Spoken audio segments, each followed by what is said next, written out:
حدیث پاک میں آتا ہے کہ رسول اللہ صلی اللہ علیہ وسلم نے ارشاد فرمایا، جو ایک شب بیمار رہا اس نے صبر کیا، اللہ تعالیٰ پر راضی رہا تو وہ گناہوں سے اس طرح نکل گیا جیسا کہ اس کی ماں نے اسے آج ہی چنا۔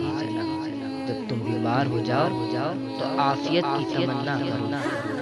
حضرت ضحاک رحمۃ اللہ علیہ فرماتے ہیں، جو شخص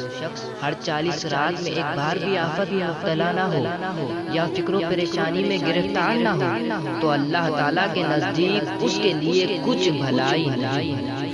حضرت معاذ بن جبل رضی اللہ عنہ سے مروی ہے، فرماتے ہیں جب اللہ تعالیٰ کسی بندے کو بیماری میں مبتلا کرتا ہے تو بائیں طرف والے فرشتے کو حکم دیتا ہے کہ اس سے قلم روک لے، اور دائیں طرف والے فرشتے کو حکم دیتا ہے کہ میرے بندے کے لیے وہ عمل لکھو جو وہ بہترین